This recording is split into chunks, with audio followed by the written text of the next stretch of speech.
بسم اللہ الرحمن الرحیم۔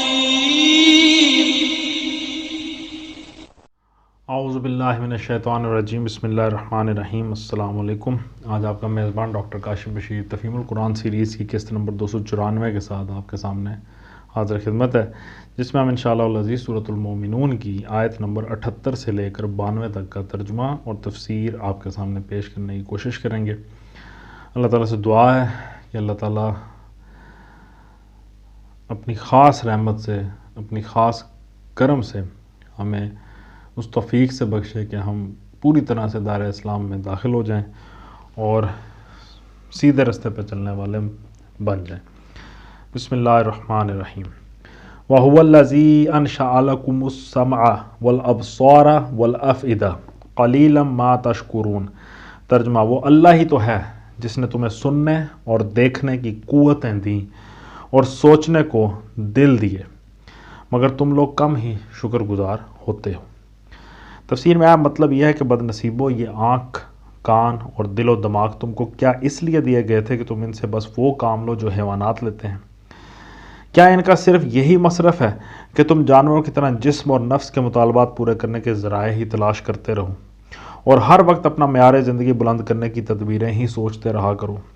کیا اس سے بڑھ کر بھی کوئی ناشکری ہو سکتی ہے کہ تم بنائے تو گئے تھے انسان اور بن کر رہ گئے نرے حیوان، جن آنکھوں سے سب کچھ دیکھا جائے مگر حقیقت کی طرف رہنمائی کرنے والے نشانات ہی نہ دیکھے جائیں، جن کانوں سے سب کچھ سنا جائے مگر ایک سبق آموز بات ہی نہ سنی جائے، اور جس دل و دماغ سے سب کچھ سوچا جائے مگر بس یہی نہ سوچا جائے کہ مجھے یہ وجود کیسے ملا ہے، کس لیے ملا ہے اور کیا میری زندگی کی غایت ہے۔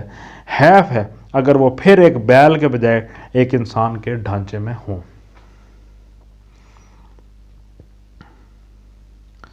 وَهُوَ الَّذِي ذَرَأَكُمْ فِي الْأَرْضِ وَإِلَيْهِ تُحْشَرُونَ۔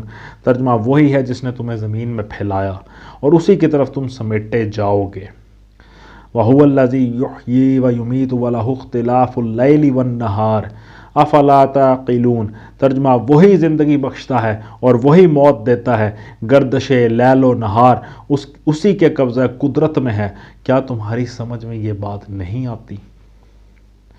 تفسیر میں آتا ہے علم کے ذرائع، حواس اور قوت فکر یعنی سینسز اور ان کے مصرف صحیح سے انسان کی غفلت پر متنبع کرنے کے بعد اب ان نشانیوں کی طرف توجہ دلائی گئی ہے جن کا مشاہدہ اگر کھلی آنکھوں سے کیا جائے اور جن کی نشاندہی سے اگر صحیح طور پر استدلال کیا جائے یا کھلے کانوں سے کسی معقول استدلال کو سنا جائے تو آدمی حق تک پہنچ سکتا ہے، یہ بھی معلوم کر سکتا ہے کہ یہ کارخانہ ہستی بے خدا یا بہت سے خداؤں کا ساختہ و پرداختہ نہیں ہے بلکہ توحید کی اساس پر قائم ہے، اور یہ بھی جان سکتا ہے کہ یہ بے مقصد نہیں ہے، نرا کھیل اور محض ایک بے معنی طلسم نہیں ہے بلکہ ایک مبنی بر حکمت نظام ہے جس میں انسان جیسی ذی اختیار مخلوق کا غیر جواب دہ ہونا اور بس یوں ہی مر کر مٹی ہو جانا ممکن نہیں ہے۔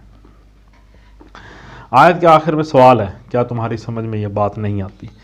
تفسیر میں آتا ہے واضح رہے کہ یہاں توحید اور حیات بعد الموت دونوں پر ایک ساتھ استدلال کیا جا رہا ہے، اور آگے تک جن نشانیوں کی طرف توجہ دلائی گئی ہے ان سے شرک کے ابطال اور انکار آخرت کے ابطال دونوں پر دلیل لائی جا رہی ہے۔ بل قالوا مثل ما قال الاولون۔ ترجمہ، مگر یہ لوگ وہی کچھ کہتے ہیں جو ان کے پیش رو کہہ چکے ہیں، یعنی ان سے پہلے کہنے آنے والے کہہ چکے ہیں۔ کیا کہتے ہیں؟ قالوا اذا متنا وكنا ترابا وعظاما انا لمبعوثون۔ ترجمہ، یہ کہتے ہیں کیا جب ہم مر کر مٹی ہو جائیں گے اور ہڈیوں کا پنجر بن کر رہ جائیں گے تو ہم کو پھر زندہ کر کے اٹھایا جائے گا؟ لقد وعدنا نحن وآباؤنا هذا من قبل ان هذا الا اساطیر الاولین۔ ترجمہ، ہم نے بھی یہ وعدے بہت سنے ہیں اور ہم سے پہلے ہمارے ماں باپ دادا بھی سنتے رہے، یہ محض افسانہ ہے، پارینہ ہے۔ تفسیر میں آتا ہے خیال رہے کہ ان کا آخرت کو مستبعد سمجھنا صرف آخرت ہی کا انکار نہ تھا، خدا کی قدرت اور حکمت کا بھی انکار، تو یہ اس طرح وہ انکار کرتے تھے۔ کھلے لفظوں میں قل لمن الارض ومن فیہا ان کنتم تعلمون۔ ترجمہ، ان سے کہو، بتاؤ اگر تم جانتے ہو کہ یہ زمین اور اس کی ساری آبادی کس کی ہے۔ یعنی اب اللہ تعالیٰ ان سے سوال کر رہے ہیں یہ ساری آبادی کس کی ہے. سیقولون للہ قل افلا تذکرون، یہ ضرور کہیں گے اللہ کی، کہو پھر تم ہوش میں کیوں نہیں آتے. تفسیر میں آتا ہے یعنی کیوں یہ بات نہیں سمجھتے کہ پھر اس کے سوا کوئی بندگی کا مستحق بھی نہیں ہے، اور اس کے لیے زمین کی اس آبادی کو دوبارہ پیدا کر دینا بھی مشکل نہیں ہے.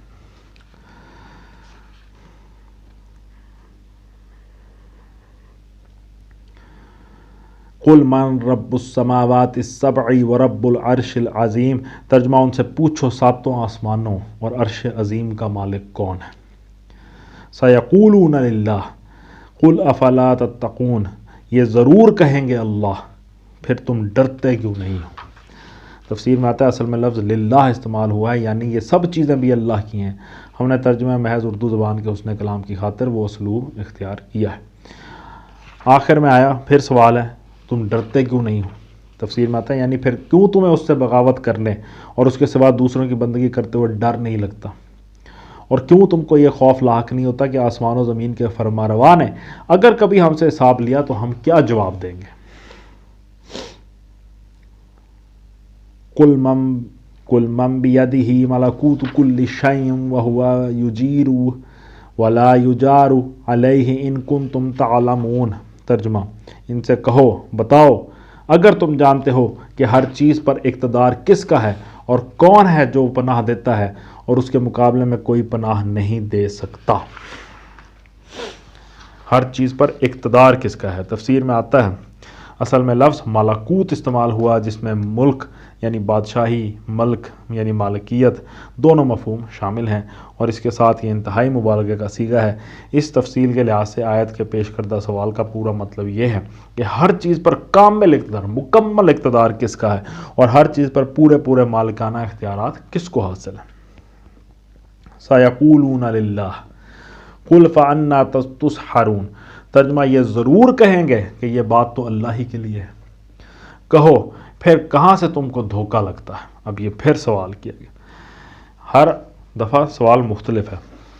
تفسیر میں آتا ہے اصل الفاظ ہیں انا تسحرون، جن کا لفظی ترجمہ ہے کہاں سے تم مسحور کیے جاتے ہو. سحر اور جادو کی حقیقت یہ ہے کہ وہ ایک چیز کو اس کی اصل ماہیت اور صحیح صورت کے خلاف بنا کر دکھاتا ہے، اور دیکھنے والے کے ذہن میں یہ غلط تاثر پیدا کرتا ہے کہ اس شے کی اصلیت وہ ہے جو بناوٹی طور پر ساحر پیش کر رہا ہے. پس آیت میں جو سوال کیا گیا اس کا مطلب یہ ہے کہ کس نے تم پر یہ سحر کر دیا ہے کہ یہ سب باتیں جاننے کے باوجود حقیقت تمہاری سمجھ میں نہیں آتی. کس کا جادو تم پر چل گیا ہے کہ جو مالک نہیں ہیں وہ تمہیں مالک یا اس کے شریک نظر آتے ہیں، اور جنہیں کوئی اقتدار ہی حاصل نہیں ہے وہ اصل صاحب اقتدار کی طرح بلکہ اس سے بھی بڑھ کر تم کو بندگی کے مستحق محسوس ہوتے ہیں. کس نے تمہاری آنکھوں پر پٹی باندھ دی ہے کہ جس خدا کے متعلق خود مانتے ہو کہ اس کے مقابلے میں کوئی پناہ دینے والا نہیں ہے، اس سے غداری و بے وفائی کرتے ہو، اور پھر بھروسہ ان کی پناہ پر کر رہے ہو جو اس سے تم کو نہیں بچا سکتے.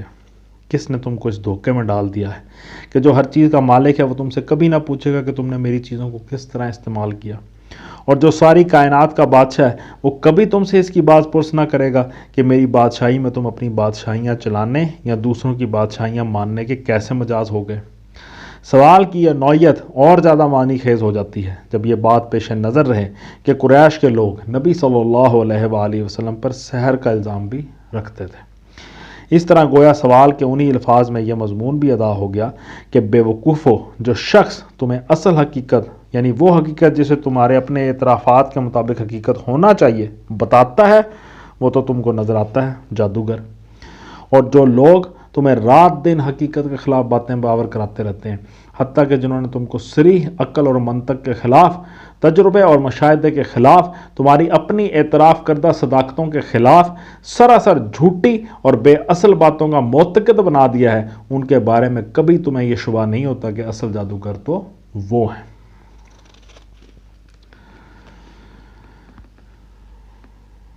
بل اتیناہم بالحق وانہم لکاذبون. ترجمہ جو امر حق ہے وہ ہم ان کے سامنے لے آئے ہیں، اور کوئی شک نہیں کہ یہ لوگ جھوٹے ہیں. تفسیر میں آتا ہے یعنی اپنے اس قول میں جھوٹے کہ اللہ کے سوا کسی اور کو بھی الوہیت خدا کی صفات، اختیارات اور حقوق یا ان میں سے کوئی بھی حصہ حاصل ہے، اور اپنے اس قول میں جھوٹے کہ زندگی بعد موت ممکن نہیں۔ ان کا جھوٹ ان کے اپنے اعترافات سے ثابت ہے۔ ایک طرف یہ ماننا کہ زمین و آسمان کا مالک اور کائنات کی ہر چیز کا مختار اللہ ہے، اور دوسری طرف یہ کہنا کہ خدائی تنہا اسی کی نہیں ہے بلکہ دوسروں کا بھی جو لامحالہ اس کے مملوک ہی ہوں گے اس میں کوئی حصہ ہے۔ یہ دونوں باتیں صریح طور پر ایک دوسرے سے متناقض ہیں۔ اسی طرح ایک طرف یہ کہنا کہ ہم کو اور اس کے عظیم الشان کائنات کو خدا نے پیدا کیا ہے، اور دوسری طرف یہ کہنا کہ خدا اپنے ہی پیدا کردہ مخلوق کو دوبارہ پیدا نہیں کر سکتا، صریحاً خلاف عقل ہے، بیوقوفانہ بات ہے۔ لہذا ان کی اپنی مانی ہوئی صداقتوں سے یہ ثابت ہے کہ شرک اور انکار آخرت دونوں ہی جھوٹے عقیدے ہیں جو انہوں نے اختیار کر رکھے ہیں۔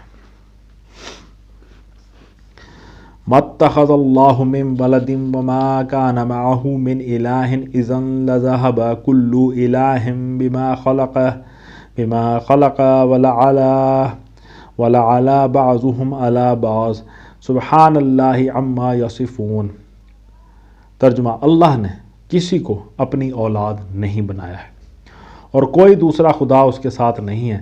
اگر ایسا ہوتا تو ہر خدا اپنی خلق کو لے کر الگ ہو جاتا اور پھر وہ ایک دوسرے پر چڑھ دوڑتے۔ پاک ہے اللہ ان باتوں سے جو یہ لوگ بناتے ہیں۔ اللہ نے کسی کو اپنی اولاد نہیں بنایا ہے۔ تفسیر میں آتا ہے یہاں کسی کو یہ غلط فہمی نہ ہو کہ یہ ارشاد محض عیسائیت کی تردید میں ہے۔ نہیں، مشرکین عرب بھی اپنے معبودوں کو خدا کی اولاد قرار دیتے تھے، اور دنیا کے اکثر مشرکین اس گمراہی میں ان کے شریک حال رہے ہیں۔ چونکہ عیسائیوں کا عقیدہ ابن اللہ زیادہ مشہور ہو گیا، اس لیے بعض اکابر مفسرین تک کو یہ غلط فہمی لاحق ہوئی کہ یہ آیت اسی کی تردید میں وارد ہوئی ہے، حالانکہ ابتدا سے روئے سخن کفار مکہ کی طرف ہے اور آخر تک ساری تقریر کے مخاطب وہی ہیں۔ آیت کے آخر میں آتا ہے کہ اگر ہر خدا ہر دوسرے خدا بھی نعوذ باللہ ہوتے تو ہر خدا اپنی خلق کو لے کر ایک دوسرے پر چڑھ دوڑتے۔ تفسیر میں آیا یعنی یہ کس طرح ممکن نہ تھا کہ کائنات کی مختلف قوتوں اور مختلف حصوں کے خالق اور مالک الگ الگ خدا ہوتے نعوذ باللہ، اور پھر ان کے درمیان ایسا مکمل تعاون ہوتا جیسا کہ تم اس پورے نظام عالم کی بے شمار قوتوں اور بے حد و حساب چیزوں میں اور ان گنت تاروں اور سیاروں میں پا رہے ہو۔ نظام کی باقاعدگی اور اجزائے نظام کی ہم آہنگی اقتدار کی مرکزیت و وحدت پر خود دلالت کر رہی ہے۔ اگر اقتدار بٹا ہوا ہوتا تو اصحاب اقتدار میں اختلاف رونما ہونا یقیناً ناگزیر تھا، اور یہ اختلاف ان کے درمیان جنگ اور تصادم تک پہنچے بغیر نہ رہ سکتا تھا۔ یہی مضمون سورہ انبیاء میں اس طرح بیان ہوا ہے آیت نمبر 22 میں کہ اگر زمین اور آسمان میں اللہ کے سوا دوسرے خدا بھی ہوتے تو دونوں کا نظام بگڑ جاتا۔ پھر آیت نمبر 42 میں آیا اگر اللہ کے ساتھ دوسرے خدا بھی ہوتے جیسا کہ یہ لوگ کہتے ہیں تو ضرور وہ مالک عرش کے مقام پر پہنچنے کی کوشش کرتے۔ عالم الغیبی والشہادتی فتعالی عما یشرکون۔ ترجمہ: کھلے اور چھپے کا جاننے والا، وہ بالا تر ہے اس شرک سے جو یہ لوگ تجویز کر رہے ہیں۔ تفسیر میں آتا ہے اس میں ایک لطیف اشارہ ہے اس خاص قسم کے شرک کی طرف جس نے پہلے شفاعت کے مشرکانہ عقیدے کی اور پھر غیر اللہ کے لیے علم غیب یعنی علم ما کان و ما یکون کے اسبات کی شکل اختیار کر لی۔ یہ آیت اس شرک کے دونوں پہلوؤں کی تردید کر دیتی ہے، یعنی کہ کیا ہے؟ کھلے اور چھپے کا جاننے والا صرف رب ہے، بے شک صرف رب ہے۔ صدق اللہ العلی العظیم۔ الحمدللہ آج ہم نے سورۃ المومنون کی آیت نمبر 92 تک کا ترجمہ اور تفسیر آپ کے سامنے پیش کرنے کی کوشش کی ہے۔ اللہ تعالیٰ سے دعا ہے اللہ تعالیٰ ہماری اس کوشش کو قبول فرمائے اور ہمیں اس راستے میں استقامت سے نوازے۔